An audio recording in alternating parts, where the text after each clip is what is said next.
Hello and welcome to the Homeless Consultant channel. My name is Paul B. I am the Homeless Consultant. And in this video I want to speak directly to just one individual in particular. The rest of you are certainly welcome to watch from the sidelines, but I would like to speak directly to Colin Kaepernick. And I apologize if I mispronounced your name, Mr. Kaepernick. Before I do that, though, I need to address one question while I can, if I can digress briefly. I've had several people ask me, hey Paul, how come you haven't created a video in such a long time? You were coming out with videos almost daily, and then all of a sudden, nothing, for about a month. There's a lot of reasons for it. I can't go into all of them, but the big ones are going to deal with things like what it takes to repair your soul after being the victim of a crime against humanity like what Governor Tim Walz did with his stay-at-home order. That illegal, unconstitutional stay-at-home order, which targets the homeless with a laser sight out of all the people in all the world, because the homeless can't stay home. You might recall, out of all the people I work with, about 100 people, I'm the only one who was not allowed, who had to lose his job, because every other one could work from home, but the homeless guy can't do that. In fact, I can't even go home. It's logically impossible for me to comply with the governor's directive, which is racketeering, another criminal act, but that's another story. It takes a while to repair your soul when you have been the victim of something like that. That's one reason. There are many others. Now, you may recall that as it's getting warm here, and it is warm, in this car that I live in, this is my home, Mr. Kaepernick, if you're here, welcome to my home, this car. This seat is where I've sat for the last 5 years of my life when I'm not at work. Pretty much every other moment is spent in here. I just killed a mosquito on my knee. This window doesn't work, you see, the motor's dead, doesn't work. So what I normally do is I roll down the other window and I turn on the vent, because the air conditioning has never worked either. And that gives me a little bit of warm air, at least moving. Right about a month ago, the whole climate control system in my car stopped working. So I don't have a vent, I don't have a defogger. So if it rains and I'm out driving on the highway and all of a sudden the windows turn white, I don't have a defogger. So what I have to do is open this door, open that window. Right now, here, I'll prove it to you. How about some proof? Something that junk scientists don't offer you. Here's a piece of paper. Do you see it blowing in the wind in here? Do you see it blowing in the wind as the air goes through the open door in the window? Nope, because the air isn't moving. It's just hot and humid. It is about 90 degrees outside right now, which means that in the car it's going to be a good 10 degrees or more hotter, which means it's about 100 degrees in the car. Probably more. If I were to move this car about 200 feet that direction, I would be outside this garage and in the sun. Then this car would be about 125 degrees. All of those temperatures, by the way, according to the National Weather Service, OSHA, and so many other government agencies, are deadly to human life. And if you were to, say, put a child in this car right now where I'm sitting in, the one that I live in, if you were to put a child here and shut the doors and walk away, you would be arrested, you would be thrown in jail, and your child would be taken away from you. But when it happens to me in the state of Minnesota, because nobody cares whether the homeless live or die, this is what I get day after day after day after day after day. And Governor Walz sure ain't doing anything about it. What that means, now that I'm back to work, is that as I go to work, I get out and I come into this car. I open the door, I have no airflow, it's just hot. All I do is sweat and drink fluids to try to stay alive, because dehydration will kill you. But of course, once I do that, all the mosquitoes come in here and they start buzzing all over the place, and I'm just sitting here doing this for about 16 hours, and then I go back to work.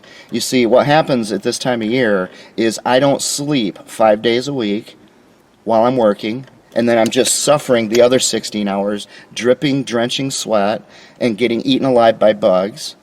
Show you, I made a video of my foot just to give you a sample of what my body looks like. And then I go back to work for another shift, and then I come back here. I do that 5 days a week with no sleep, and then I pay money to go to a hotel, and I sleep for 2 days. And then I go back to work again. So you can probably see in there, there's no real time or possibility to do things like make videos, for example. That's another reason I haven't made a video in a month. But nobody in the state of Minnesota cares, and frankly, nobody cares about the homeless, which is what I want to talk to Mr. Colin Kaepernick about. Mr. Kaepernick, I hope you're still here. The thing is, as I'm suffering in this more than third world conditions, I'm suffering in a form of misery that really can only be compared to human torture. Someone who deliberately takes you and puts you on the rack and starts pulling out your nails with pliers, and that's the kind of thing I experience on a daily basis. And I wanted to point out to you, sir, that I am, first of all, more than 50 years old. Second of all, I'm extremely well educated, very well educated. I'm an extremely hard worker. I'm sane. I'm sober. I don't do drugs, have never done drugs. I'm not recovering, I just never did them. I like keeping my brain working. I've never done drugs. I don't like alcohol, can't stand the stuff. Don't like what it does to me, don't like the taste. Doesn't appeal to me at all. And one other thing, I'm white. You see, there's a systemic problem that keeps me living in this car. It's an institutionalized persecution of a certain class of citizen. And that class of citizen is not black. It's a class called the homeless. Mr. Kaepernick, I'll be honest with you, I don't know who you are. I just don't know. I did a little bit of research before I left work. I read the Wikipedia page and I watched a few interviews real quick. The reason I want to talk to you is because I keep seeing you in the news all the time. You refuse to stand up for the Pledge of Allegiance, and you refuse to respect the flag of the United States of America, which is my nation, my country. And by the way, it's yours also. That's going to become relevant if you listen to what I have to say. Despite all the misery I live in, despite the fact that here in Minnesota, 5.6 million other human beings not only did absolutely nothing to help prevent this from happening when I asked them and begged them to help me, they did nothing because they didn't care about other people. They also have done absolutely nothing to help me get out of this over the last 5 years. But despite that, I stand for our Pledge of Allegiance, and I salute and respect our flag. Now, how can that be? How can it be that I respect the flag of a nation that has put me in this position, but you can't respect the flag of a nation that has put black people in some kind of situation? That's what I'd like to talk to you about. Because if you're going to take it upon yourself to go out there and open and close your mouth while millions of people listen to you, then I hope that what you're saying is more accurate and precise and correct and truthful and relevant than what this homeless guy is saying in these videos that get about 20 views. Not 20 million. 20 views. Look at my stats. 20, 40 maybe, if I'm lucky. Millions of people are listening to you. So I sure hope that what you're saying is vastly more accurate and relevant and correct and truthful than what I'm saying. And the problem with that is that what I'm saying is truthful, accurate, well documented, factual, demonstrable, consistent with reality. So the starting point is pretty high for you to be higher than what I'm doing. And you're the one who feels that you're justified in disrespecting the flag of my nation and your nation, by the way, and to refuse to stand up for the Pledge of Allegiance. So let's talk about that. I would have a dialogue with you, Mr. Kaepernick. I would sit down at a table and we could chat back and forth and discuss ideas and things. The problem is, people don't talk to homeless people. See, they do talk to black people, but they don't talk to homeless people. Maybe you weren't aware of that. Maybe you weren't aware that one of the loneliest lives that any human being can live is that of a homeless person in the United States of America in the 20th century. Because nobody will acknowledge your existence. Governor Walz, look at my video. Governor Walz exposes himself. All his tweets for a month, he talked about hamburgers, for heaven's sakes. He talked about his dog, animals. He never even mentioned the homeless. I mean, people don't even acknowledge that the homeless exist, let alone help them. I mean, for real, not the fake stuff, the social services and all that. I mean real help that actually matters and ends homelessness. You know, kind of like the civil rights movement ended things like slavery and racism. Sorry. Let's talk about that. Mr. Kaepernick, in the Wikipedia page it said that you were born in 1987. I remember 1987 really well because at the time I was already an adult. You see, I'm a lot older than you. I don't know how old you are, I don't remember that, but I will say, if you're going to open and close your mouth and talk to the world about what you think is going on in this country, I hope you're right. Because if you're wrong, unlike me, where I told the truth, and if millions of people listen to what I said, 4 million homeless people could have their lives saved. With you, if you're wrong, hundreds of millions of people could have their lives destroyed. So I hope you're right.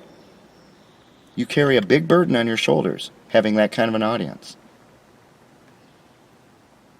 I try to conduct myself in the same manner, as if someday maybe all of a sudden my videos will get 20 million views. I do my best to do that.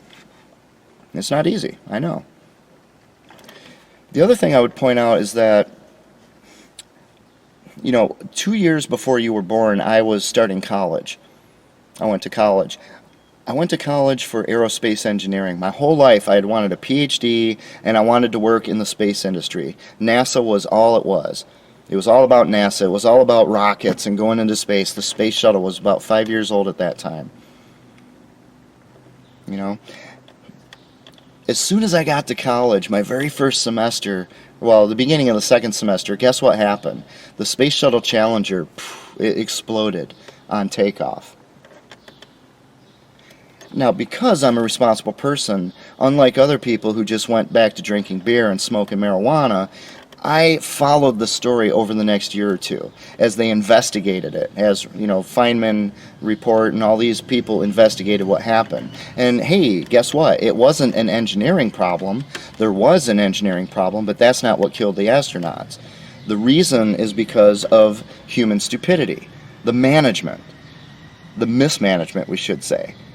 They're the reason those astronauts died. And just incidentally, many years later, the Space Shuttle Columbia disintegrated as it was coming in, and it was the exact same cause. It was because of the stupidity and incompetence of management at NASA. But back in 1986, when that happened, when I found out that politics had that much influence over engineering, like that, I stopped wanting to be an engineer. I still loved engineering, but I didn't want to study all those years to get involved in politics. I wanted to deal with science. But that was my first hard lesson in life. After all those years of growing up wanting to be someone who might even get to go into space. Ever since then, I have honored the astronauts who died in the Challenger every single year on the anniversary of that disaster. I go back and I listen to all of the mission control audio. I know exactly what the term "go at throttle up" means. And every year I cry as I think about it. I remember the names of those astronauts. One of those astronauts was black. So I know his name. This was 2 years before you were born. He was an American hero. He died being the vanguard of this space exploration. And he didn't have to. It was because of stupidity. It wasn't like America said, we can't have a black astronaut. We've got to blow up the space shuttle. And if it takes out 6 white people in the meantime, or 5 white people and an Asian or what, if it doesn't matter. We can't let this black guy go into space. You see, a racist nation would do something like that. Actually, a racist nation would never let you have a black astronaut, would it? I guess is what would happen. But hey, there's actually many black astronauts. If it were institutionalized racism, I mean, you see, because this is way back before you were even born. I mean, this wasn't like last year or 10 years ago. This is 1986. And for this black astronaut to be there on the shuttle in 1985 or 86, he probably had to start training for that around 1980 or so. So that's quite a while ago that a black man could become an astronaut. My first question to you today, Mr. Kaepernick, is simply this. What is the name of that astronaut, that black astronaut who died? Because you open and close your mouth publicly, which means that you know all there is. You're very, very well versed and educated in the history of, civil rights and blacks and the treatment of blacks throughout America. So one of the greatest black Americans in American history, I know you know his name, right? Right, of course. We're both talking about this white guy, this white old guy, and you are both talking about Mr. Ron McNair. Of course you knew his name. I know you knew his name, right? So every year I honor the deaths of those astronauts, which didn't have to happen. It didn't happen because he was black and everyone wanted to destroy the space shuttle to get rid of the black guy. It happened because a whole bunch of people, and I don't know if they were black or white. When I was studying this, I didn't care. I know their names. I know the names of the guilty parties. I don't care if they're black or white. All I know is that they're stupid and they're political, which is stupid. Being political is stupid. That's what killed those astronauts. And that's what killed the Columbia astronauts, in the year 2001, right? That's what killed 14 American astronauts. Rest in peace, Ron McNair and all the others. Scobie and McCullough and all. I can't even think about what happened to those people very easily. So let's get off that topic. That was before you were even born. That's one tiny, itty-bitty, simple, minuscule example of the things that I actually experienced in real life, in the real world, before you were even conceived of. So it's possible that I know some things, and people my age know some things that you might not quite know yet. And when you get to be my age, you're going to figure that out, because it's called growing up. Growing up does not mean that someone gave you a whole bunch of money, or that you earned a whole bunch of money. Growing up comes with experience and age. That's why you can't be president until you're 35, and today it should be more like 45. What I want to do here, Mr. Kaepernick, is ask you several questions, some line of reasoning. I'm doing this to try to make a point to you that I think you really need to understand. Whether you care about that or not is your decision. I will say this, though. In my opinion, and I think in the opinion of many other mature people, we would agree that this is a good exercise for you to go through. Because, again, you can talk to millions and millions of people, and you can either help them, be neutral, or you can destroy lives by doing that. And if you're going to take on that kind of burden, a responsible and mature person would listen to things like what I'm saying, to help make sure in your mind that what you're doing is in fact the right thing, and that you're not maybe doing something that could cause so much irreparable harm that you will carry the shame of that, and possibly your family name will carry the shame of that forever. So if you're not going to stand for the Pledge of Allegiance and you're going to disrespect our flag, you better be right about what you're talking about. And what are you talking about? Well, let's see. You said You said that the flag, the American flag, represents racism, or I'm sorry, represents slavery. Wow, where'd that come from? Slavery. Like I said, I've been in this country, I've been alive twice as long as you have. I have never seen slavery in this country. I mean, you can say slavery in the sense of the way corporations treat employees, but what you're talking about, I've never seen it. That goes back to the late 1960s that I've been around. I haven't seen that. I haven't seen anything of the kind. I talked to my parents quite a bit. They never mentioned seeing slavery. I talked to my grandparents, my grandmothers. Both of my grandfathers were killed off by our healthcare system, you see, when they were young, so I never knew them. The doctors, the experts, and all that. That's a whole nother chain of videos on my channel. But my grandmothers, I talked to them, they never saw slavery. You know, by the education that I received back when I was younger, when they taught facts, slavery ended with the Emancipation Proclamation, which was barely a generation into the existence of this country. At the time they created the United States of America, you know, people like Jefferson, they really morally wanted to end slavery, but there was no way to do it politically. So what they did instead was they created a country that was designed in such a manner as to naturally get rid of slavery at a future date. They could have created a system that would have just kept slavery going on and on and on forever.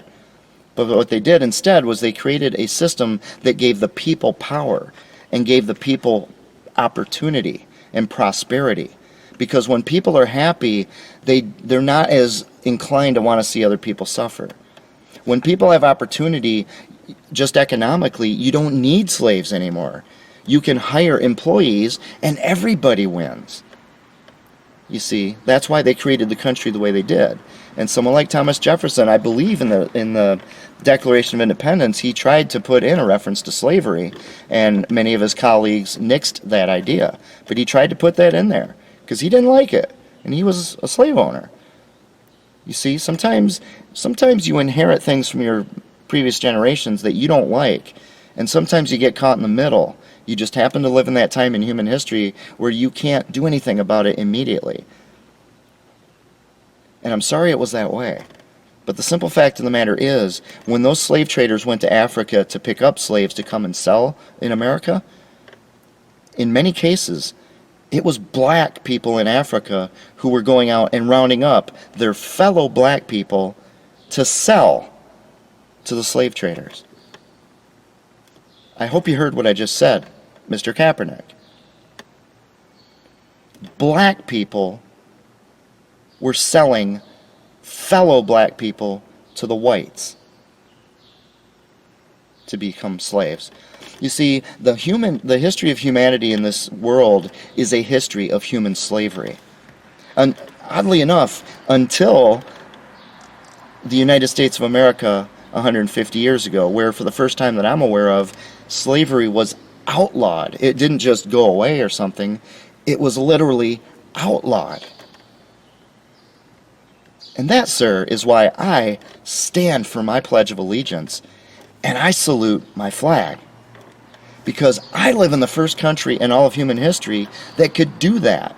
And it did it in one generation after the nation was founded.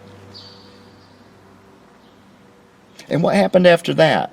By almost entirely peaceful means, the civil rights movement brought nothing but opportunity to black people.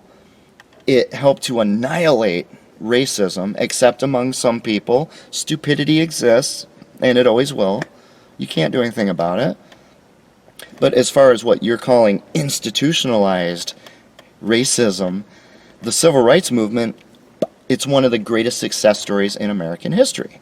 It got rid of racism. You see, 100 years ago, if you remember the Ku Klux Klan, you might be cool. You might be elected governor.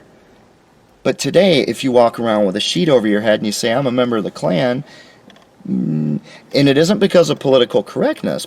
Political correctness is the polar opposite of what you need to solve this problem. This was civil rights. It was blacks and whites working together as equals, peacefully, to progressively, over time, Just remove racism from people's minds. Not stick a gun to their head and say, you can't say this word. It's illegal now. And then walk away and think that you've ended racism while the person's thinking that word 24 hours a day. I'm talking about setting an example that nobody can argue with. When Rosa Parks said, no, I'm not going to sit in the back, she stood up for something. But she didn't pull out a machine gun and mow everybody down. She stood up for something. She showed courage, and she put herself at risk. And the average, normal, mature, mentally stable person could never look at Rosa Parks. What are you going to complain about? What did she do that's wrong? She did not mow everybody down. She didn't go and loot a Target. She didn't flip over cars and set businesses on fire. What are you going to say about Rosa Parks that puts her down? She conducted herself with a degree of human dignity that nobody can argue with. And she did it peacefully. And so did all these others. Martin Luther King Jr., even someone like Malcolm X, who I have a lot of respect for, who people might see as a little more violent, but the fact is, in the real world, it was a peaceful movement. The Civil Rights Movement was one of the greatest success stories of the United States of America. And remember, before the United States existed, you had all this human history going back a long, long time, right? To the beginning of time, for example. And nobody had ever done anything of the kind, ever. The reason that happened is because the United States of America made it happen. It made it possible to happen. That is what the Constitution and the Declaration of Independence were all about. And that's why I stand for the Pledge of Allegiance and I salute my flag. But that's not good enough for you. You feel the need to disrespect our flag and refuse. You get on your knees, in fact. You sit there and mourn. You grieve over what the United States of America is, despite the fact that this is the first and only country ever that has knit into its founding documents the mechanisms that are necessary to end things like slavery and racism. And you know what else? Homelessness. Now, just because the fact that people out there don't care whether the homeless live or die, 5 million Minnesotans can sit there and just look at me and say, will you hurry up and die, Paul? We're sick of hearing these videos. And that's exactly what they say to me. These people are that vicious in Minnesota. They will just say, hurry up and die. Get out of here. We don't care. We're not helping you. I could care less about a bunch of worthless homeless people. Off camera, these people will say that kind of thing to me. But I'm not going to disrespect my flag, the flag that represents me and them, because it isn't the flag that's the problem. It's them that's the problem. They are the ones who are acting like animals. They are the uncivilized barbarians. And in Minnesota, at least, most of them are white. Are they osteophobic? Oh, yeah. Oh, yeah. They are osteophobic. Just like so many white people 150 years ago were, in fact, racist. But the Civil Rights Movement effectively ended that. Maybe I'm the Frederick Douglass of homelessness, and maybe it's going to be another 150 years before Americans finally deal with this problem the way it should have been dealt with from the beginning. I don't know. But if that's my role in it, then I will stand up with as much pride as Frederick Douglass should have. Because he did everything he could in his time, and I'm doing everything I can in my time. But you have to understand the problem before you can propose a solution. And the problem that you're talking about is supposedly racism. Not just racism, but institutionalized racism. Systemic racism that just inherently prevents black people from having any kind of opportunity in this world. They're totally subjugated. They're no better than slaves were 200 years ago, according to your rhetoric. And with that in mind, sir, I want to ask you some questions. I'm sorry, but it's 100 degrees in this car. Can you see the cloth here? Can you see the water? That's how this white guy lives with all my white privilege. By the way, I should just mention, my job is a responsible job, And even though I'm not allowed to sleep, I do a really good job at it. And I help other people feed their families, including a lot of black people, a lot of Hispanic people, a lot of Asian people, and white people. That's what I do for a living. I'm proud of it, and I do a good job of it. It may not be the most important job in society, but I'm happy that I do it, and I do it well, and that I'm able to help people.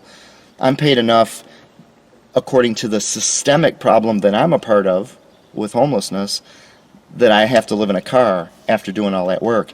My understanding from the little bit I know about you is that you have been paid millions upon millions upon millions of dollars, but rather than doing what I've done, you throw a ball back and forth repeatedly. You might carry it and run sometimes. I don't know if you kick the thing. I'm having trouble seeing what you've actually done to earn that money. But I'm the white guy with all the white privilege. Do you see a problem there? I have a few more questions for you, Mr. Kaepernick. If you have the courage to answer these, I think it will be enlightening for you when it's all over. I've already asked you who the black astronaut on the Challenger was, and I'll trust that you knew the name of Ron McNair like I do, like this white guy does. You know, the guy who everyone says is so racist and can't stand black people, and you gotta subjugate black people as subhuman. But I celebrate this man's death, which is to celebrate his life every single year. And I do it for sincere reasons. I do it off camera. Nobody knew I was doing it until I told you here. And I'm really sorry I had to say it here. I'd rather keep that private, because it's personal to me. I care about Ron McNair and his family and what he did and what he represents as a black American. I sure hope you knew his name, Mr. Kaepernick, because when you talk, millions of people hear what you say, and you better know what you're talking about when you do that. I have some more questions for you. I can't. I could name many corporate CEOs, corporate executives who are black. If I were to try to count them, I could not, because there's too many of them. There are countless black corporate CEOs and corporate executives. Would you please provide me the name of just one homeless corporate CEO? A homeless one. Chief executive officer of a corporation who is homeless. One. I just need one. Because black people are the ones who are oppressed. They have it worse than anyone else in society. It's not like homeless people have it worse, including white, well-educated, sane, sober white people. It's because you're black. That's the reason you're oppressed, right? Is what I'm hearing. So if black people can be the leaders of that many corporations, you should have no problem telling me the name of just one homeless corporate executive, CEO.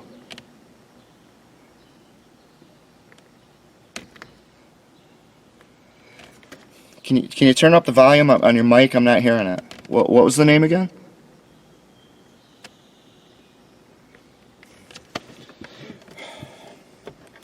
I can't hear anything. Email it to me. Email me the name of just one homeless corporate CEO or executive. Along the same lines, would you name me one homeless Nobel Prize winner, like there are so many black ones? You know, like Barack Obama, who was given a Nobel Peace Prize before he actually did anything to deserve winning any prize at all. He wasn't even president yet. So it should be a piece of cake, because they have no opportunity. Black people have no opportunity whatsoever.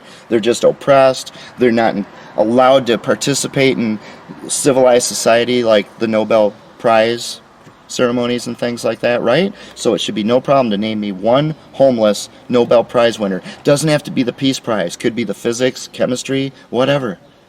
Just one. Email it to me, all right? How about a Pulitzer Prize winner? You can't count the number of black people who win these literary prizes. Name me one homeless one, please. How about engineers? Mechanical, chemical engineers, electrical engineers, structural engineers, civil engineers. It's impossible to count the number of black ones that are out there, and they have no opportunity at all. They're completely oppressed. It's a systemic problem. It's institutionalized. And yet you can't even count the number of black engineers out there, so it should be a piece of cake to tell me, because, there's people like me. There's a lot of homeless PhDs, for example. You get a lot of homeless PhDs. So I just want the name of one engineer, homeless. Email me. How about a project manager? One homeless project manager, because there's countless black ones. How about a member of a board of directors, whether it's a nonprofit organization or a for-profit organization? Impossible to count in America the number of black people who served on boards of directors. I just want the name of one homeless member, please. Email me. How about medical doctors or a surgeon or a specialist or a dentist?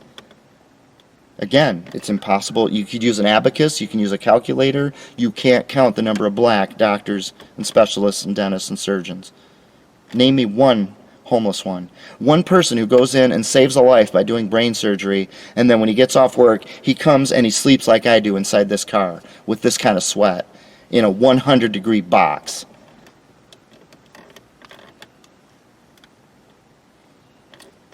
How about celebrities? That's your scene, right? You're a celebrity. You throw the ball back and forth, and so do a whole bunch of other people that you work with. And there's all these other sports too. There's soccer and baseball and basketball. Who's the homeless one? Give me the name of one homeless sports star. You should know that. I mean, that's your own field. Of course you know who it is. The name of one, please. And I don't mean somebody who, like, some big basketball star who gets into drugs and then he becomes homeless. I mean someone who's homeless and they had a fair opportunity to become a sports star while they're homeless. Just the name of one, please. Email me, since your microphone doesn't seem to be working. How about a tenured professor? Tenure in the United States of America means that you can't be fired. Once you're a tenured professor, you could go out and commit genocide, and you could rape every child in China, and you can't lose your frickin' job because academia is a cult. You can be the dumbest, most moronic fool on the face of the earth, and you can't lose your job once you have tenure. You can't count the number of black people who have tenure. One homeless person who is a tenured professor, please. That's the definition of power. You can't lose your job even if you're utterly incompetent. And yet black people are tenured professors all over the place. Could I please have the name of one homeless tenured professor? How about police officers? There's been a lot of talk about police officers lately. As I can't sleep right now because of the heat, but when it's not as hot, I can sleep in the car. As I'm sleeping here, I'll just be asleep. I'm unconscious. I can't hurt anybody if I wanted to. I'm dreaming about beautiful women or something off in La La Land, and all of a sudden, I get this, and I jump up, and I've got a flashlight shining in my eyes, and my pupils go like this, and and I don't know who's holding the flashlight. It could be a police officer, or it could be a serial killer, because I can't see past the flashlight, you see. Now, I can't open the window because it doesn't work. So if I try to open the door, they go for their gun, which is what they're trained to do, you see. And guess what? Quite often, the police officer who did that is black. Would you please name me one homeless police officer in the entire United States of America? 350 million people. Please. Because black people are oppressed and have no opportunity. They have no power or authority over anyone. Everyone has power and authority over them, right? Like that police officer who can do that to me with impunity? And I'm not putting down police officers, by the way. I talk about that elsewhere. It's unfortunate that this happens, but I don't even consider that abusive necessarily. It's an unfortunate part of the job they have to do. Unfortunately, the police officers I deal with are very good about it, and I love them and I respect them, and I would take a bullet for them just as I know they would take one for me. But it doesn't mean I like being awoken by that kind of thing, whether the police officer is black or white. Name me one homeless police officer, please. How about a military leader, squad leader, Navy SEAL, chairman of the Joint Chiefs of Staff, for example, like Colin Powell? Can't really count all the black ones, can you? Name me one homeless one, please. How about a national security advisor? National security advisor to the most powerful person on the face of the earth. Name Condoleezza Rice ring a bell? And that was before Obama was president. Oh, speaking of which, how about a homeless president of the United States? Because I'm having a little trouble understanding if there's this systemic racism, how did a plurality of voters vote for a black man to become president of the United States, not just once, but twice? And in my opinion, after he did a crappy job the first term, and yet he gets reelected. And you need a plurality of voters for that to happen. So if there's systemic racism, that should be, by logic, impossible, right? How did that happen exactly? Because if you're racist, there's no way you're going to vote for a black person. You're going to vote against him, even if the opponent is a corpse. If the opponent could be a pillow, and you would vote for it before you'd vote for a black person, yet this guy won twice. How does that happen if everyone's racist? I'm confused on this. Logically, mathematically, I don't understand. But either way, would you please name me one homeless president of the United States? Because I can name a black one who served 2 terms. And that's slightly over 100 years after slavery ended. 100 years later. And we have black engineers, medical professionals, people leading governments, governors, city councils, county commissioners, corporate leaders, barely after slavery ends. And you're going to tell me that racism is an institutionalized problem today? My goodness, man. My goodness. How about this question? If you consider 2 groups, black people and homeless people, of those 2 groups, which is the last one that Elon Musk sat down with and had a one-on-one conversation with as an equal human being? I'm talking about not the kind of conversation where you sit down while the news media is filming you on camera, and then as soon as the cameras turn off, you give them $10 and you run away because you don't like the smell of the homeless person. I'm talking about sitting down next to someone because you really care about them as an equal and you want to hear what they say and you want to have a dialogue with them so that both of you learn and grow and maybe make each other laugh. Who was it that Elon Musk sat down with last of those 2 groups? Was it a black person or was it a homeless person? How about Nancy Pelosi? Of those 2 groups, was the last one this member of the other race, blacks, or was it a homeless person? How about President George W. Bush? How about Bill Clinton? How about Hillary Clinton? Of those 2 groups, was the last person that she spoke with, were they black or were they homeless?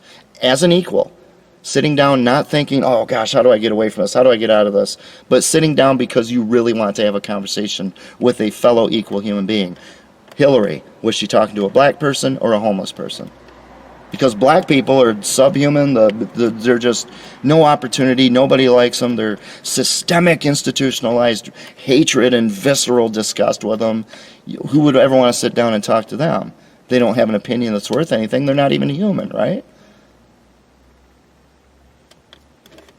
How about Jeff Bezos?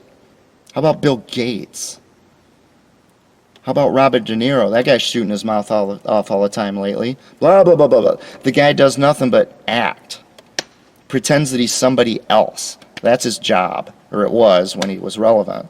Now he's out there shooting his mouth off all the time. Telling us how it is. But what he's saying is not consistent with reality, is the problem. But he says it anyway, so here's the question. Where's he getting his information from? Was the last person he talked to black or homeless of those 2 groups? How about Sean Hannity? Or, if you prefer, Anderson Cooper. Black or homeless? How about Oprah? And I'm not talking about bringing in the cameras, buying one of America's 4 million homeless people a house so that she looks good, and then letting the other 4 million homeless people suffer and die off camera. That's not what I'm talking about. I'm talking about when has Oprah sat down with a homeless person because she feels that that person is her equal, versus sitting down with someone of the other race, in her case, sitting down with a white person. How about Paul McCartney? Sir Paul McCartney. How about the Queen of England, the most famous person of German descent in the world today? Black person or a homeless person? How about Minnesota Governor Tim Walz, the guy who won't even acknowledge that homelessness exists? Instead, he's talking about how young people should be smoking pot. and killing babies. Who do you think he talked to last? His own attorney general is black, so maybe it's a loaded question. Did he talk to a black person, or did he talk to a homeless person? Because, if he's not talking to one of these groups, it might be because there's some kind of systemic hatred and oppression and persecution of those people, discrimination against them. Maybe somebody thinks that one of those groups is not human, so they don't even deserve to be in your brain. You don't even need to think about them ever, as if they don't exist. So who did Governor Walz talk to last? Was it a black person or a homeless person as an equal? How about Joe Biden? Got some more questions for you, Mr. Kaepernick. First, I'll just go back to all the names I just mentioned a moment ago. And actually, I will throw in one other person. You. Who was the last person you spoke to? A member of the other race or homeless? Matter of fact, when have you ever in your entire life sat down for a real conversation as an equal with a homeless person, as if they're a real human being? Sat there and laughed and learned and traded phone numbers and learned the names of their family members and their life history, and you tell them yours, and you find ways to bond as equals. When did you ever do that with a homeless person? How often do you do it? How about any of these other people I listed? Have they ever once in their life done it, ever, with a homeless person, as they do with black people all the bloody time? Because there is no systemic institutionalized racism in America. You're about to find out what institutionalized persecution of a certain class is, if you'll stick with me. You're going to learn. I'm going to make up for what those generations failed to educate your generation properly, and I'm going to teach you, if you're willing to learn. 1960s, the late 1960s, that was literally 100 years after the end of slavery in America. The Beatles, the biggest band the world has ever known, even to this day. Girls screaming, going berserk over them. Never seen anything like it. They were the best musicians probably we've ever seen. They did not need to collaborate with anybody else. They could do it themselves. And yet, on a couple of occasions, they collaborated with someone else. My question to you is, how often did they collaborate with a black person? How often did they collaborate with a homeless person? Because if you look out amongst the homeless in this country, you see a tremendous amount of untapped talent. Incredible musicians, poets, writers, inventors. The Beatles had Billy Preston play keyboards on Let It Be. They never once asked a homeless person to be on their albums. As far as I know, they only collaborated, I think, twice. There might be more. Eric Clapton and Billy Preston. And one of them was black. And this is in 1969. Barely 100 years after slavery ended. It was 50 years ago. Let me ask you another line of questioning here. How often do people get awakened when they're sleeping at night? You're asleep at night, right? You get awakened and an authority figure checks your ID. And the reason they did it, the one and only reason they did it, is because they're black. When have you ever heard of that happening? Now again, I'm not talking about something where you need a time machine to go back 150 years. I'm talking about the world we actually live in, this one, reality. When are authority figures going up and waking people up who are sleeping and checking their ID for only one reason? Because they're black. Because it happens to homeless people all the time. Simply the fact that you exist, the fact that you are asleep there where you shouldn't be, which means, in other words, because you're homeless, they check your ID. How many people get their ID checked just because they're black? How often are people told they're not allowed to sleep where they're sleeping because they're black? The only reason they're not allowed to sleep where they are sleeping, a biological function that is required by natural law, and yet some authority figure tells them you're not allowed to do this legally because you're black. How often does that happen? Because it happens to homeless people daily, all across this country. Because you're homeless, you are not allowed to sleep here. How often do the police actually remove a person from an environment for the specific reason that they are black? Someone calls up the 911. Doot, doot, doot. Yeah, there's a black person here. Send the police over to get rid of them. The police come and they look around. They see one black person. And they say, you can't be here. Bye. Again, not 150 years ago. Today. The real world. Because you get calls like that all the time. Yeah, there's this homeless person here. We need to have him removed. Sorry, sir. You got to leave this place. Happens all the time. You want to tell me about persecution and discrimination and oppression? How often are people set on fire while they're asleep? And the only reason is because they're black. And I'm not talking about the Ku Klux Klan 150 years ago. I'm talking about today. Because homeless people are beaten, murdered, or set on fire all the time while they're out sleeping on benches or in tents. Or didn't you know that? Because maybe you didn't care. How many laws in the United States make it illegal to feed a human being for the specific reason because that person is black? In other words, if there's a black person there and they're hungry, they're starving, they're really hungry, and I give them food, I've broken the law because they're black. Where have you seen that? Because there's laws all over the country that make it illegal for you to feed homeless people in public. Only because they're homeless. Doesn't matter if the homeless person is black or white or Asian or Hispanic. It doesn't matter. The point is that they're homeless, you see. It's illegal. It started with Mayor Goodman, if you can believe he's called that. That's his name. Mayor Goodman in Las Vegas, who made it illegal to feed the homeless in public in Las Vegas because he hates the homeless.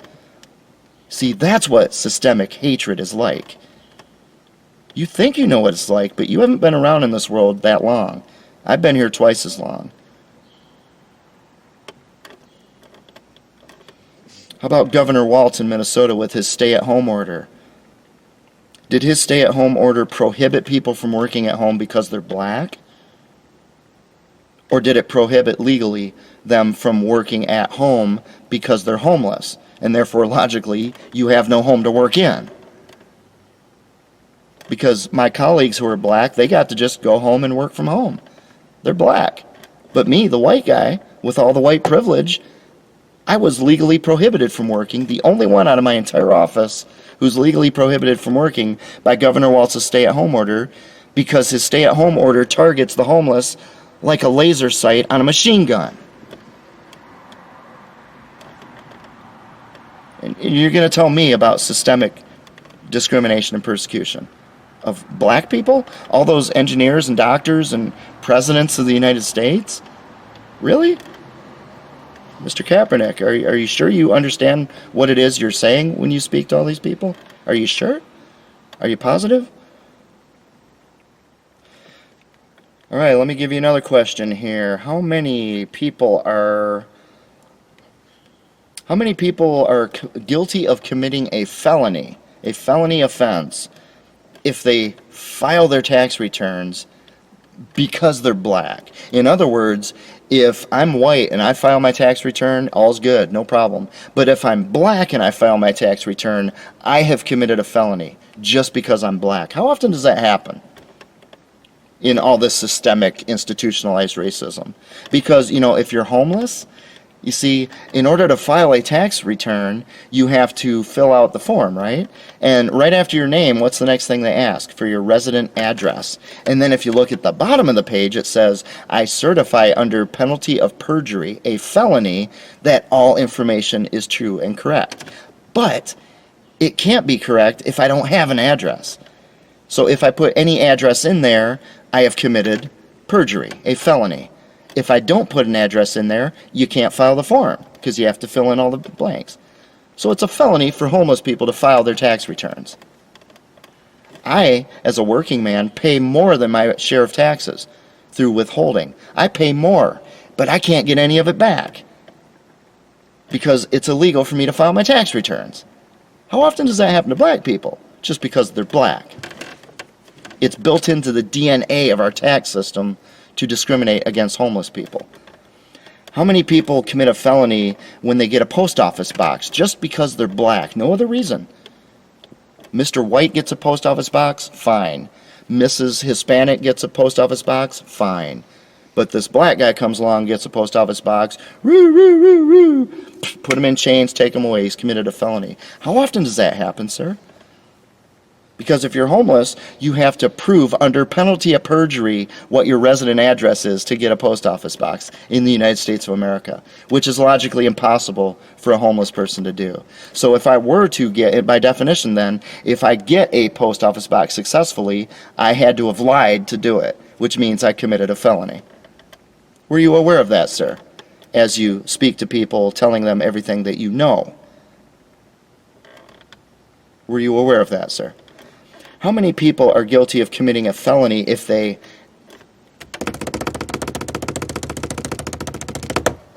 get a job just because they're black? Mr. White goes out and gets a job. Everything's fine. Mrs. Hispanic goes out and gets a job. Everything's fine. But then this black guy comes along and he gets a job. Woo, woo, woo, woo. The sirens put him in chains, take him away. He committed a felony because he's black and he got a job. How often does that happen, sir? Because, you know, when you're homeless, to get a job, you have to fill out the tax forms. You know, all your withholding forms and everything, and you see where I'm going, right? Penalty of perjury if you put the wrong information. It's a felony to get a job if you're homeless. Maybe you were aware of that, but if you were not, then you might consider learning something about the world you live in before you open your mouth before millions and millions of people. Because you could cause a lot of harm to a lot of people if you open your mouth when you don't know what you're talking about. How many people commit a felony when they file for unemployment? File for unemployment. Not receive unemployment, but just asking for it. How many people commit a felony when they do that just because they're black? No other reason. Same thing with the homeless. How many people are cremated and buried in a mass grave in 21st century United States of America? Cremated, buried in a mass grave. You know, like in the Holocaust, for example? What happened at Auschwitz? How many people does that happen to in the United States of America for the specific reason because they are black? What's the number? I refer you to a movie called A Certain Kind of Death, a documentary. If you're homeless in the United States of America and you die, they come and they scoop you up as an indigent, is what they call you. Indigent, which when I hear the word indigent, that must sound to me like what the word nigger sounds like to black people. And they take us indigents to the morgue and they cremate us. And they stick us in a little box and they put it on a shelf. And every year they grab all the boxes and they go dump them in a mass grave with no marker, no indication of the human being or our name that's buried there. The only reason is because we're homeless. Show me the black person that happens to just because they're black. And you want to talk about human dignity? Me, the guy who's talking to you right now, if I died right now, that's what would happen to me. Within hours, this would be ashes in a box. And within 1 year, that box would be dumped in a mass grave with no name on it. Me, the guy who is talking to you right now. And you want to talk to me about human dignity? What are you doing to stop that from happening? As you open and close your mouth in front of millions of people. I apologize for the jump cut, but my camera is overheating in this car that is about 100 degrees. You see, the camera can't take it. It falls apart and breaks down in this heat, just like I do.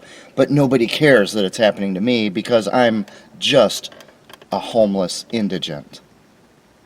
Governor Walz doesn't care. He's never even mentioned the homeless. You talk to me about dignity, Mr. Kaepernick. Let me ask you another question here. Was George Floyd cremated and buried in a mass grave with no identification? Or did they hold some public ceremonies that a couple of people might have watched? If I recall, George Floyd was black. When I die, I get buried in a mass grave in the state that made me homeless and keeps me homeless, and 5.6 million people don't care if I live or die. That's where I get to spend eternity, because I have no family. Let me ask you another question. How often are black people discriminated against in the workplace? But there's more. I know black people are discriminated against in the workplace, just like women, just like everybody, just like I was, because I have a lazy eye before I became homeless, when I was a professional, when I was an executive. I was discriminated against because I have a lazy eye. You see, it's natural for people to just feel uncomfortable around people who are different from them. It's part of what being human is. It's unfortunate, but it's the way it is. So I had to learn to deal with it. I could have devoted my entire life to stopping discrimination against lazy eyes, but instead I thought, well, I can either waste my life doing that, or I can just build a good life for myself, which is what I did, until this unlawful criminal state took it all away by breaking the law and refusing to do the job that they accepted a paycheck for. But until then, everything was great, even though I had a lazy eye, and even though I was discriminated against all the time for it. When are black people discriminated against in the United States of America today, in the workplace, without any legal recourse? That's my question. When are they discriminated against and they have nowhere to go for help? Now, I'm not talking about economics. I understand if you're poor, you have great difficulty, say, hiring an attorney and all that. But having said that, if there's some kind of blatant discrimination against you, let's say you have a recording, you have a video of the person who's interviewing you just saying, you know what, I can't stand black people. I'm not hiring you. Get out of my office. Quit stinking up the place. You have a video of that and you take it to an attorney. I don't care if you're the poorest of the poor in the worst ghetto in America. That attorney is going to start foaming at the mouth and picturing the mansion and the boat he's going to buy once he takes 95% of the money that he wins for you and hands you a check for $10. And that's not because of systemic racism. That's because these lawyers are sleazebags. The same lawyers in Minnesota who refuse to do anything to help me. That's because they're just rotten human beings. And guess what? They're black, they're white, they're Asian, they're Hispanic, they're Middle Eastern. It has nothing to do with their color. They're just sleazebags, you see. But how often does a black person get discriminated against with no legal recourse? You can't go anywhere. You're not even allowed to go anywhere. I propose to you that a black person who's discriminated against can go to the EEOC. They can go to state attorney general's offices. They can go to the U.S. Department of Justice Division of Civil Rights. They can go to attorneys. They can go to the Bar Association. They can go to the news media. And guess what? The news media will jump at the chance to produce a story about how this black person was discriminated against. You try doing that when you're homeless sometime and see what the news media does. Or maybe I'll just tell you from my own personal experience. They laugh in your face off camera and they say, we don't care about that. That's meaningless. Go away.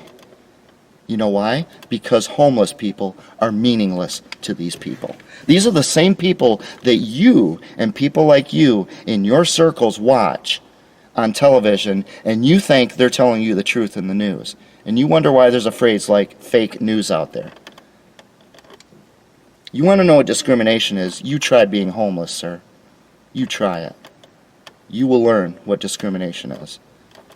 With no recourse, no legal recourse. You don't even have the human rights or the civil rights to demand recourse. You're not even allowed to demand recourse because you literally have no human rights and no civil rights.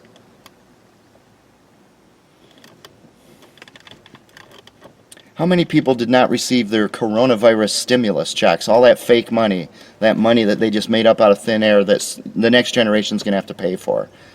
How many people did not receive their stimulus check for one and only reason? Because they're black. The people at the IRS or wherever, they're out writing, hundreds of millions of these checks, and they write it, and they look at a chart, and they say, oh, they're black, never mind, and they rip it up. How often does that happen? Because you know what? To get a stimulus check, it's based on your tax filings, Not you're paying taxes, but you're filing your taxes. And as I told you a moment ago, I, the homeless guy who lives in this car, I pay more than my share of taxes through withholding. But it's illegal for me to file my taxes. So I didn't get a stimulus check. And the only reason is because it's not because I'm white, it's not because I'm old, it's not because I have a lazy eye. See, the mosquitoes are out. Now I'm getting eaten alive. This is what I live in. They didn't withhold my stimulus check because of my political affiliation or because of my taste in music or because of the color of my hair or the color of my skin. They withheld it for one reason, because I'm homeless. It's a felony for me to file my tax forms, which is required to get a stimulus check. You tell me about discrimination, sir. Which political party devotes tens of thousands of man-hours and hundreds of millions of dollars every single year trying to court homeless people's votes? There's 4 million homeless people. That's a lot of votes. Which political party goes out there and pretends that they care about the homeless and exploits the homeless? A political party, for example, that has a history throughout American history of being the ones behind slavery and the ones behind the Ku Klux Klan and the ones who are behind racism. And now, 100 years later, they suddenly pretend that they're trying to go against racism. Which political party does that with the homeless?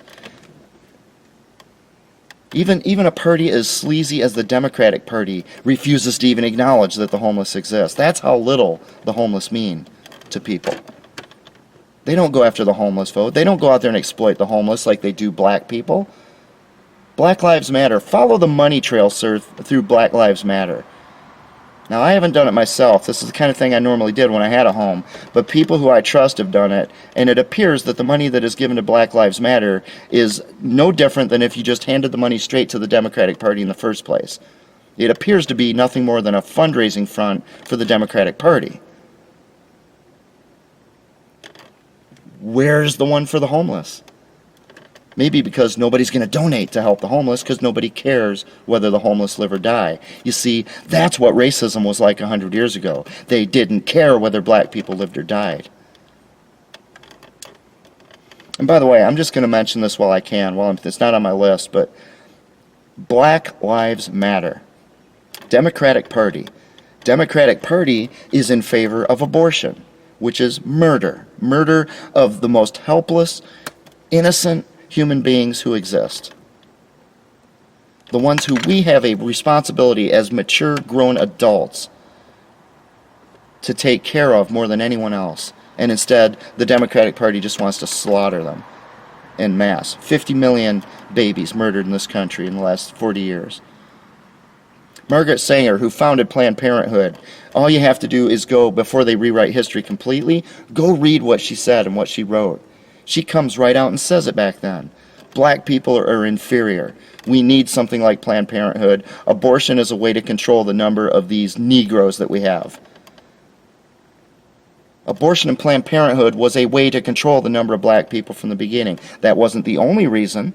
There were other reasons for it, but a lot of racists had a lot to do with making abortion what it is today. And the proof is in the pudding. Look at the numbers of those babies who were murdered. Most of them are black. And yet you're going to tell me that Black Lives Matter.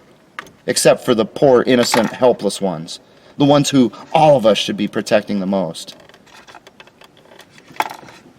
The battery just went out in my computer. So now I'm sweating, the mosquitoes are starting to infest, the camera keeps overheating, and now the battery ran out, and I only have one plug in my car. So I have to plug in my computer and charge it up so that I can read what I'm going to say to you, and then charge up the camera. You see where I'm going with this. I'll be back, Mr. Kaepernick, after I've sat in this seat for about another hour sweating and waiting for that to happen. You have fun during that hour, okay? I'll be back. Okay, and I am back. I would have taken a shower during that intermission, except for the fact that the state of Minnesota built a football stadium instead of building a sink for its 20,000 homeless people. So there's no place to maintain your hygiene if you're homeless. But we have a football stadium. where people can watch grown men throw a ball back and forth. Please allow me to continue while I can. The mosquitoes are starting to come out as the sun goes down. And forgive me for getting angrier as I go through this, but even as I start to realize just how abhorrent it is that so many people are out there talking about racism while osteo-phobia is for real, it starts to make me angry. There is no excuse for me suffering the way I am right now with the sweat and the mosquitoes while I'm working for a living.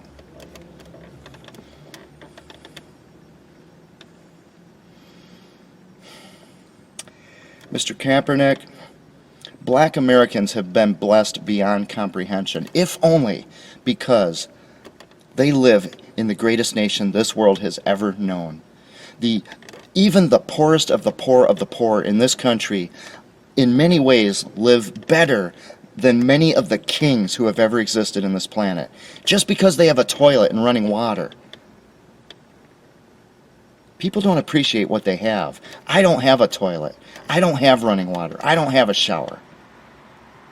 But even in the worst ghettos, they usually do. I don't mean electricity. That isn't absolutely necessary. It's very helpful for air conditioning and things. But if you have to go relieve yourselves, you haven't been in my car, you haven't been in my home, have you? Back here behind my seat, where is it? You know what this bottle's for? Can you guess what this bottle's for, Mr. Kaepernick? I'll give you a hint. If I open it up, it smells like urine. That's what the bottle's for. Because Governor Tim Walz doesn't care about the homeless, and neither do 5.6 million Minnesotans. A few videos back, when I was at the very end of my rope, because of his stay-at-home order, I asked, for the first time in years, I asked people for donations, for help. The only donations I got came from people outside Minnesota. Not one Minnesotan helped. And yet, Minnesota Nice is how they package and sell the state of Minnesota. And you're going to tell me about a systemic problem in the way that black people are treated.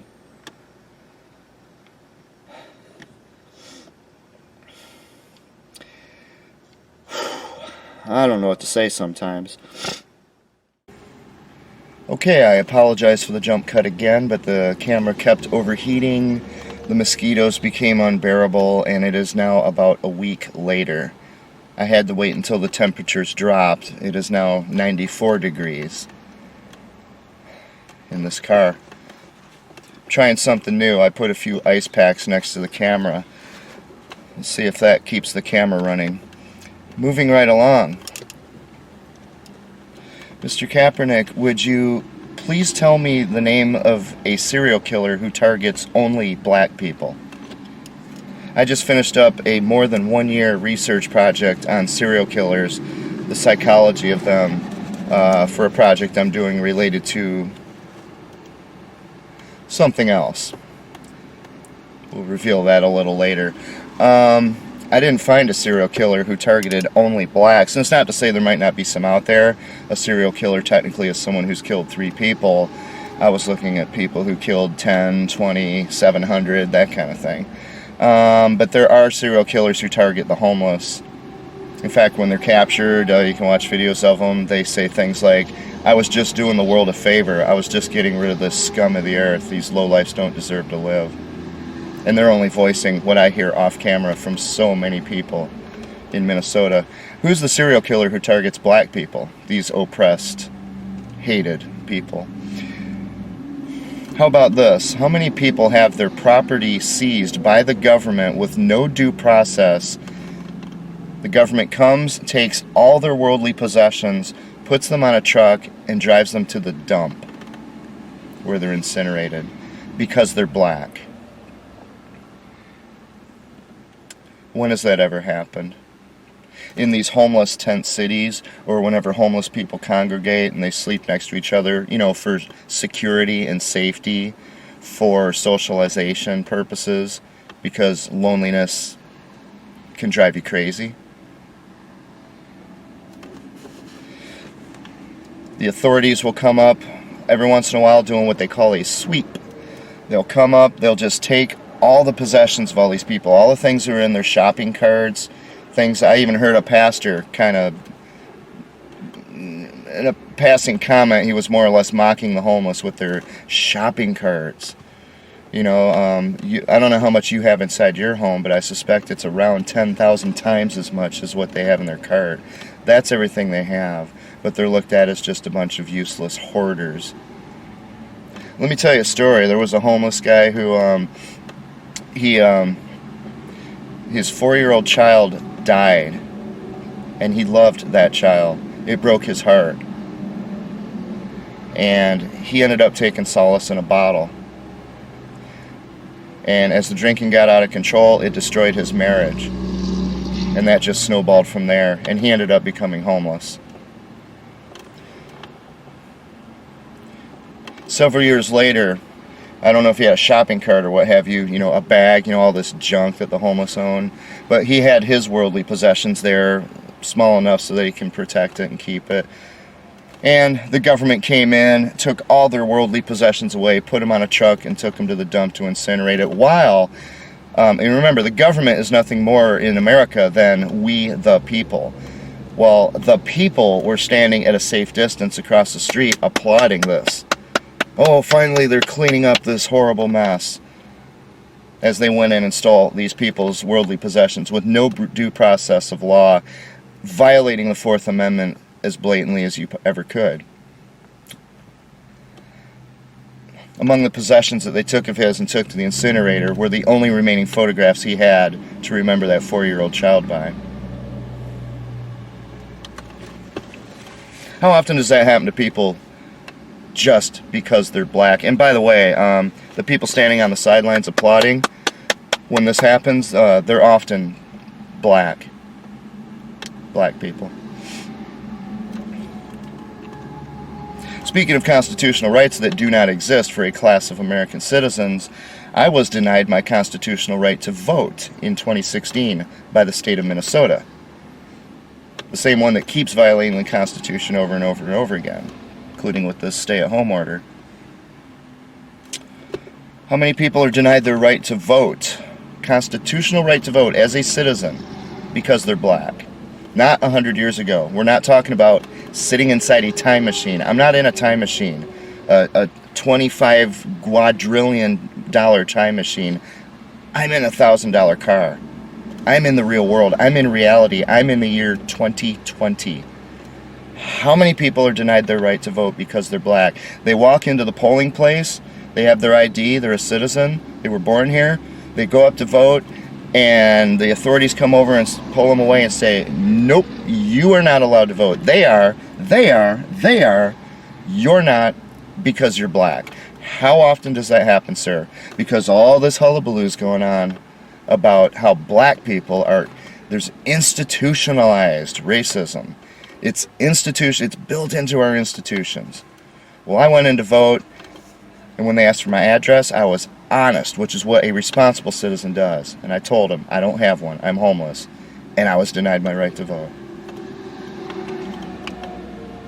And you know what that means? Since we can't vote, guess what? One of the consequences of that is, from the very bottom, from city councils in all the, hundreds of thousands of cities and villages in the country, to the top, to the United States House of Representatives and the Senate, the homeless do not have one representative in government.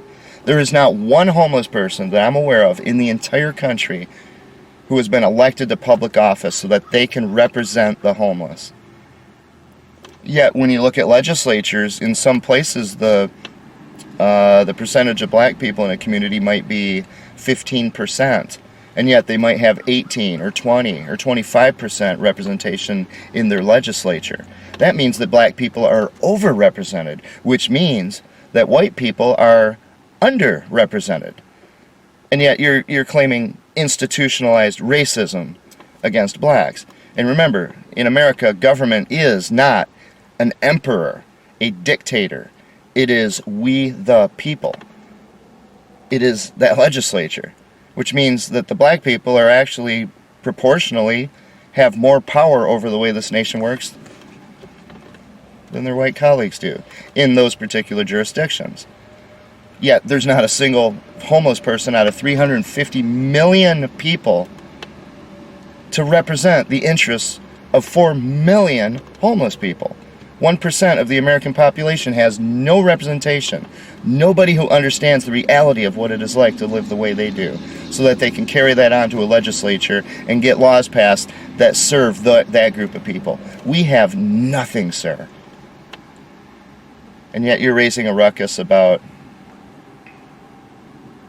institutionalized persecution of black people. How about discrimination laws? You know, all those discrimination laws that say it is illegal, it is unlawful, under punishment, to discriminate on the basis of, and then they list out all these things: race, sex, religion, national origin, sexual preference, and sometimes physical disability. You know, like a lazy eye, which, by the way, that one doesn't get enforced. Just for the record, it doesn't get enforced. But you've got protection there against discrimination for all these things, but notice one thing is noticeably absent. And I have to open the door because I'm sweating bullets in here.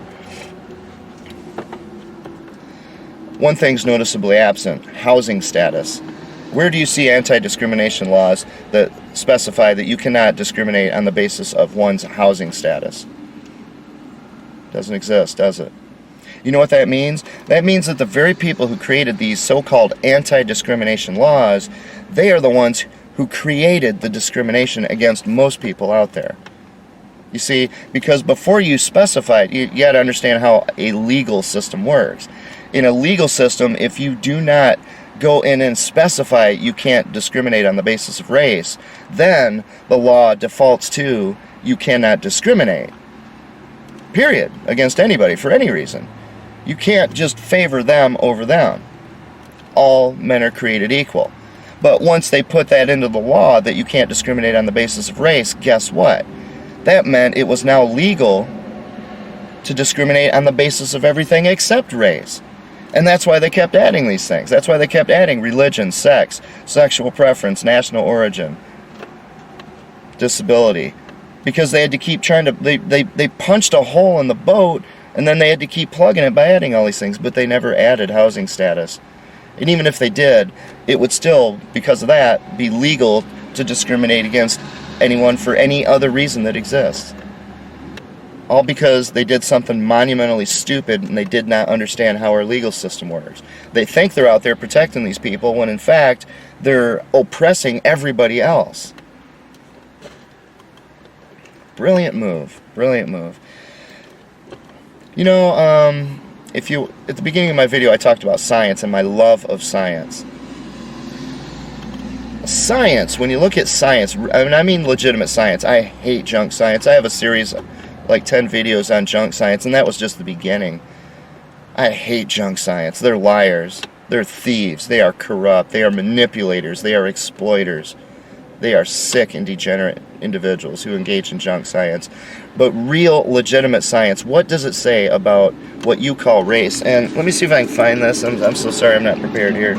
It's hard to keep everything in a car without it getting all crumbled up. Maybe that's why when you see homeless people, all their stuff is kind of jumbled up in a big mess. It looks really messy because you have a very limited space to keep whatever you own, and it's almost impossible to organize that. Yeah, here we go. I'd like to read something for you, Mr. Kaepernick. We'll see if you recognize it, if you recognize who the author of this was. Black people have been dehumanized, brutalized, criminalized, and terrorized by America for centuries, and are expected to join your commemoration of independence, in quotation marks, while you enslaved our ancestors. We reject your celebration of white supremacy and look forward to liberation for all. And then at the end of this message, the individual who wrote it put like a little symbol of a fist, which is a sign of violence. You know, fist. Like when a man beats his wife or beats his child, what a fist does. Are you aware of who wrote that particular text? Black people have been dehumanized, brutalized, criminalized, and terrorized. That sounds a lot like what I just described about the homeless for the last hour, isn't it? They're completely criminalized. They have no human rights, no civil rights, no enforceable constitutional rights. Nobody stands up for their rights. Nobody stands up for them. Even black people stand on the sidelines and applaud when authorities come in and steal everything they own in violation of the Constitution and throw it in the dump. These people are terrorized everywhere they go. I'll be asleep in this car, and the police there with the flashlight, just sheer raw terror. Definition of dehumanization, the brutality, you're sleeping on a park bench just trying to sleep and someone sets you on fire. But, you know, that's what happens to black people according to the author of this document. And then at the other end it has, that's the black part, and then at the bottom it talks about white. Celebration of white supremacy. And look forward to the liberation of all. Well, science. Real science, when you study DNA, what does it have to say about it? It turns out that science says there is only one race. There's the human race, Homo sapiens. And there's a lot of variation within that race, and especially visibly in terms of the color of one's skin. It can be darker, it can be lighter, it can be mid-range. But that is just minute, trivial, non-essential details and differences. I think, according to DNA studies, I believe the difference between what you're calling black people and white people is something like 0.023% of the DNA, which I think is about, oh geez, I don't want to use numbers because I'm winging it here, but it's a lot less than the difference between a human and a chimpanzee. In other words, if anyone who uses something that trivial to define a race is really lying. They're insincere. Which is why science does not justify the distinction of different races in terms of black and white and all that. We're all the human race. We're all the same. Now you'd think people would jump on that and say, well, see, there we go, we're all equal. But instead you get people who write stuff like this who come out and they call someone black and they call someone white, and then they say the white people are celebrating supremacy and all this. And it's amazing to me that people do that when the reality, things that we've learned in the 21st century, like with DNA, says the total opposite. It says that we're all exactly the same. I remember a song by Three Dog Night way back in the early 70s. The world is black, the world is white. I think they even had a black drummer. He had one of the best snare drum tones. I mean, I sampled that a long time ago. Wonderful drummer. It's like people can sometimes figure this out, but at other times they feel the need to try to create these divisions by saying, well, you're black, you're white. Now, granted, it's okay to have a label that distinguishes someone with darker skin from that with light skin, or someone who has Asian features, but they're just visual differences. They aren't differences in your humanity. And yet the author of this hateful document here, I mean, look at that. First of all, they take everything that's happening to homeless people and they completely ignore it, and they apply it to black people. The people who are astronauts, doctors, surgeons, tenured professors, chemists, business leaders and CEOs, members of boards of directors, members of government and legislatures at all levels, Nobel Prize winners, national security advisors, presidents of the United States. That's where they're talking about with this dehumanized, brutalized, criminalized, and terrorized by America for centuries. Well, don't forget there are other things at play there. For example, when the slave traders would go to Africa to pick up slaves, it was other black people, in many, many cases, who rounded up those black people to sell to them as slaves. It wasn't like white people just went in there and took all the blacks out of there. Other black people were contributing to it. And their descendants are now these immigrants, illegal immigrants in many cases, to America. You see, this stuff just kind of overlaps all over the place. But the author of this document makes it sound like, well, no. It was white supremacy. It was whites, and they're doing everything to blacks, and blacks just can't win. They can't catch a break. Like being a doctor, a lawyer, a president of the United States, a chemist, an astronaut, etc. Hopefully you understand the problem I have with a document that's this ridiculous. I mean, to say the 4th of July is a celebration of white supremacy is insanity. 4th of July is a celebration of the first nation on the face of the earth in all of human history that built into its founding documents the ability to get rid of slavery and racism once and for all. You know, who was it? Cyrus, the king of Persia, way back when, probably about, 700 BC or something.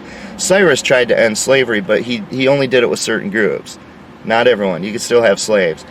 France tried to end slavery around the time, a little bit before the Emancipation Proclamation, and they failed. They outlawed it, but then it came back. It wasn't permanent. The first time in human history that a country had built into the DNA of its own documents, its founding, its structure of its government, that built into that the ability to make fundamental changes to institutions that have plagued humanity from the very beginning, like slavery and homelessness. The first time that ever happened was the United States of America, which is why I celebrate the 4th of July. And I recite the Pledge of Allegiance hand on heart, and I sing the national anthem, and I stand for our flag and respect it. Within one generation of this nation's founding, slavery was gone, and it was gone permanently. If you don't believe me, try to own a slave today and see what happens to you, the slave owner. See what happens. It's not going to go well for you. And yet, this person who wrote this nonsense said that that very date that we celebrate this country that gave us the ability to finally get rid of this horrific institutions we've had for, since the beginning of time, they call it a celebration of white supremacy. It's almost like it's 180-degree difference from what the real world actually is. And of course, if it hadn't been you who wrote this tweet, I probably never would have mentioned it, would I? But you did write that. Science says we're just one race, one species, Homo sapiens, with a lot of beautiful, wonderful variants among it. The shape, the color of our hair. There's so much wonderful, beautiful variety amongst all of us. But only people who come out and distinguish, such as calling these people black, calling these people white, and saying that the whites are supreme and putting a violent sign of violence in there. It seems to me that that's the person who's racist, because they're defying science. How about these people who are out there toppling statues? Let's tear down this statue of Andrew Jackson because there's a sign of racism. Let me ask you something. First of all, if you went up to the average person who's involved in the toppling of these statues, how much do they really know about history? Because our school system, it's one of my existential threats to the United States of America, how bad our education system is. When the education system is that bad, the people I know out there who are even called good, well-educated, they're called well-educated, like people who go to these Minnesota public schools who don't know anything about the world they live in. How many of these people even know who Andrew Jackson actually was and what he did? For example, in the War of 1812, the British, after we had declared independence and become independent, the British came back with the most powerful army in the world. We had nothing. We had no army. See, that's why the Second Amendment's there, a well-regulated militia. Andrew Jackson led the militia, which was people like you and me. Didn't matter if you're black, didn't matter if you're white, didn't matter what you were. You are an American, and you have to defend your home and your family from this invading army. Andrew Jackson led them, and this ragtag group of people who were armed, thanks to the Second Amendment, chased away the largest, the army of the biggest empire in the world. That's what Andrew Jackson did. It's because of him that this country was preserved so that about, 40 years later, slavery could be outlawed in this country. Because our documents built a country that allows slavery to be outlawed, unlike any nation that existed before. And yet people are out there tearing down Andrew Jackson's statue. If he hadn't done what he did, we would probably still have slavery today. Do you understand this? And it doesn't matter what his attitude was about slavery. That doesn't matter. The point is, this country progresses. It doesn't just sit there stagnant. Look at the Roman Empire. The Roman Empire went on for hundreds and hundreds of years, and it was just the same damn thing all the time. Leaders, military, here's how the system works, and it just keeps going on and on and on. Nothing changed. The United States of America, from its founding, within one generation, ends slavery. After that is one of the most successful things that has ever happened in this country, civil rights. It's also one of the most successful movements in all of human history. And over the course of the civil rights movement, mainly black people, without violence, by the way, without the fist, ended racism, institutionalized racism in America. It doesn't exist anymore. I'll tell you what does exist. People who do not like uncivilized, rude, antisocial, vicious, violent behavior in other people. That's what still exists, and that's never going to change. Because when you have a social species, you have to have rules. Even when these little children over here in Seattle created this autonomous zone, these little adult 12-year-olds, they created this Chaz, whatever you want to call it. What's the first thing they did? They put up rules. The very first thing. They put up borders. Even as they yell at Trump for wanting to put up borders. They create rules, they put up borders, and they basically take on a warlord, a leader, immediately. And then people start getting killed. Do you understand? In a social species, you have to have certain rules. And it doesn't matter if you like it or not. There's things out there I don't like. But life is too short. You got to pick your battles, you see. One of the things that people don't like is antisocial behavior. And it's just the way it is. People don't like something that's dramatically different than them. It's natural. It's a preservation instinct. I mean, if people just embraced everything that was completely different, they're going to be out there eating poisonous food. They're going to be out there. You're going to have it'll be so easy to come in and invade a country with a con job and fool them, and then integrate with the country and then take it all over, for example. See, you're supposed to be at least a little hesitant with something that's very different from you. It's a survival mechanism. It's what any intelligent species would do. If you got something coming up that's dramatically different, you got to figure out what it is first. Well, look at the behavior of these people. They're starting fires. They're looting targets. They're bitching and moaning and screaming about institutionalized racism in a nation where black people can become astronauts and doctors and tenured professors and presidents and executives. They fill our legislators. They fill our houses of power in this nation. Black people do. And yet there's people out there yapping about institutionalized racism.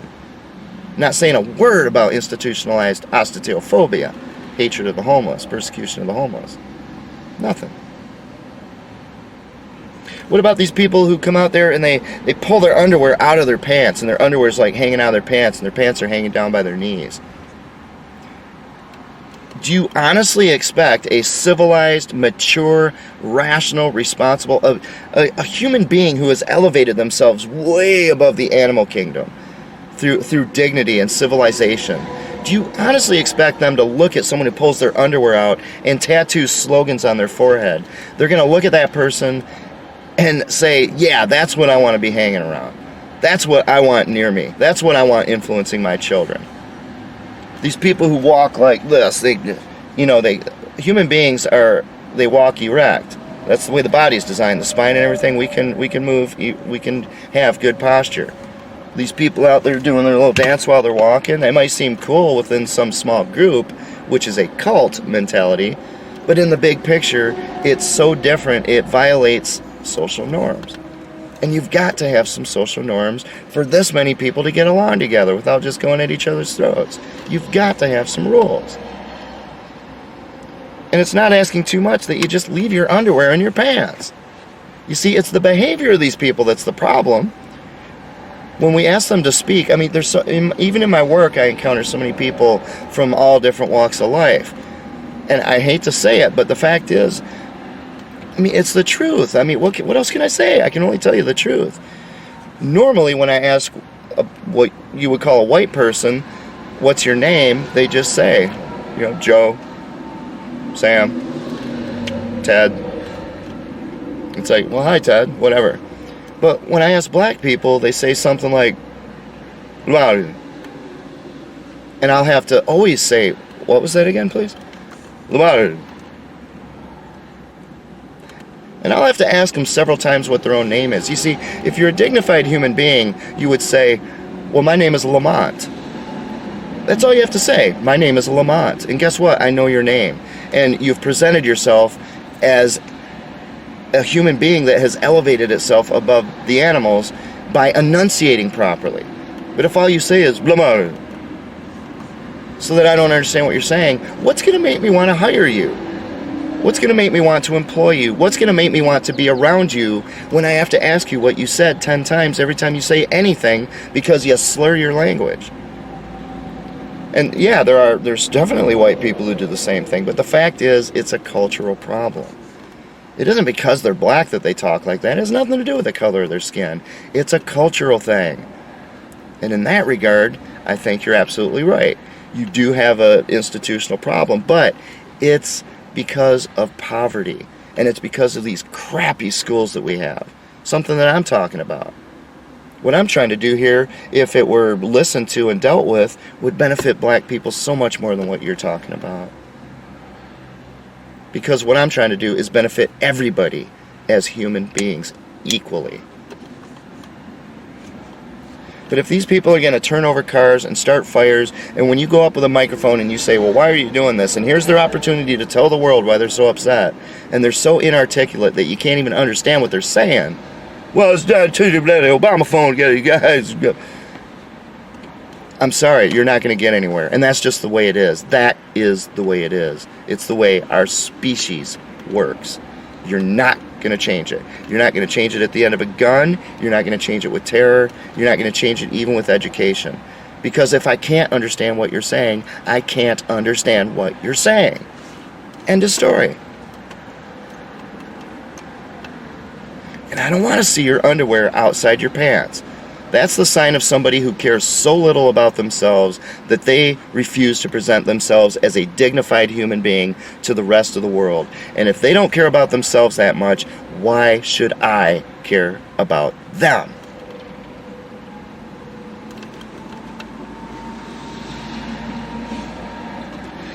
What toppling statues and getting rid of history does is it erases all of this history, like the Andrew Jackson example I gave you. It erases everything, but you know what? It also erases other things, such as, what about Frederick Douglass? A kid today, if they're at this level and they have no understanding of history because we have a bad education system and because people have toppled all the statues and they've rewritten the history books and they won't allow you to use the very words that we should be using to describe things, and instead they're replacing it with politically correct words. What does this generation know about the past? Nothing. They're starting right where they are. They don't know what happened before. They don't understand how much progress this nation has made. From the days of slavery, when white slave traders would go over and buy slaves from black slave sellers in Africa and bring them over here. The progress we made. Well, what happened in between? You had Frederick Douglass. You had Mark Twain, who hated racism, a white guy. Most famous writer in American history. You had Rosa Parks. You had Martin Luther King Jr., Malcolm X, the Civil Rights Movement. You had all this stuff in between. Well, getting rid of our history and getting rid of our statues, those kids don't know about any of that. They've lost it. There's nothing there to tell them about it, along with our rotten education system. So I'm going to make a challenge to you, Mr. Kaepernick, and it is simply this. If you want to change things for real, now if all you want to do is whine and moan and say this kind of nonsense to people, just complain and just have nothing good to say and take us nowhere except into a very dark and bad place, well then go for it. But I think you want something better than that. I think you have been manipulated. If you look at the funding for Black Lives Matter, who is funding that? There are people up there pulling the strings who are sitting in offices you will never be allowed into, who are laughing their heads off at how these protesters and rioters, how Black Lives Matter is just being manipulated by these people. Being funded by them. The funding goes straight to the Democratic Party, which historically is the party of slavery and repression of blacks. But because you're destroying the history with the statues and everything, kids today don't know that. So they're out there supporting the very group that has exploited them throughout this whole thing. It's lunacy. It's absolute lunacy. 180 degrees from reality. Here's my challenge to you. Take this energy you have for this topic and become the leader of a new civil rights movement, the real thing. Don't let the tactics and techniques of the original civil rights movement disappear into the dustbin of history and be forgotten. Don't let them tear down these statues. Don't let them erase our history, because hidden in that history are so many golden nuggets, such as Rosa Parks, Frederick Douglass, all these people who did such wonderful things. They progressively helped to build the end of institutionalized racism. You become the leader of that movement. And have you ever noticed that when... Sorry, it's so noisy here. It's just too hot for me to have the door closed. Have you ever noticed that when there's people out there, generally, the people who most people look at and say, I really like and respect this person touches my heart, they seem like the best that humanity has to offer, are they people who stand up and say, I want reparations, I want a check from the government, I want an Obama phone? Are they those people, or are they the people who out there who are not complaining and whining and moaning about me, myself, and I all the time, and they're out there helping other people instead? You know, the Mother Teresa kind of things. The people who go out there and they actually care for real, and they put their money and their actions where their mouth is when they're helping other people. Now, if you do that, that gives you credibility. And it gives your family name credibility. It gives everything that you stand for credibility. Right? So here's my proposal. You become the new civil rights leader. Take on the task. Instead of just opening and closing your mouth, become a real leader. Do the effort that is necessary. Bring people together as human beings, not black and white. And use all of these tactics and techniques that civil rights used so successfully to free the homeless. 4 million people in America who have no representation in government, no human rights, no civil rights, no enforceable constitutional rights, and the general population hates their guts so much and wants them dead so badly, wants them, dare I say, enslaved so badly, that these 6 psychopaths will stand across the street and applaud while the government comes in and takes everything they own, including their family photos, and goes and throws them in a dump. That's how far this country has degenerated in terms of its treatment of the homeless. These people will talk about every other little trivial thing out there. They'll talk about institutions that don't exist, like institutionalized racism. Again, this is the year 2020, not the year 1850. In the year 2020, as this video has shown you, and I've only given you the smallest sample of all the examples of how the homeless are treated. And while I was doing this video, things that you don't see are the people who sit out there in their cars and they stare at me while I'm making these videos. See, they see me as a zoo animal on display, with an emphasis on the word animal. They don't see me as a human being. They will call the police because I have the audacity to sit in my car, even though I see other people sitting in their cars all the time. The difference is that they have a home and I don't, and they hate the homeless.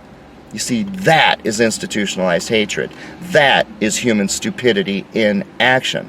And that is what you and the people who are working with you can bring an end to in this nation. And I promise you, sir, if you stand tall and if you become the leader and you do the right thing, and if you take all of these wonderful things that were learned through the civil rights movement and you apply it to ending this visceral hatred, human stupidity toward the homeless, so that the homeless become human beings once again. If you do that, when you have finished, I promise you, sir, you will lead the Pledge of Allegiance. You will put your hand over your heart and sing the national anthem, and you will respect that flag. You will not kneel and mourn in front of it. You will stand proud and tall in front of it, because this is the first and only nation in all of recorded human history that made it possible to end slavery, end racism, and with your help, end ostetophobia. The question is, do you have it in you to accomplish that? Or are you just going to open and close your mouth and spend the money that you earned by throwing a ball back and forth? Which is it going to be, Mr. Kaepernick? I want to know. Or, do you have a problem with homeless people? So this doesn't interest you.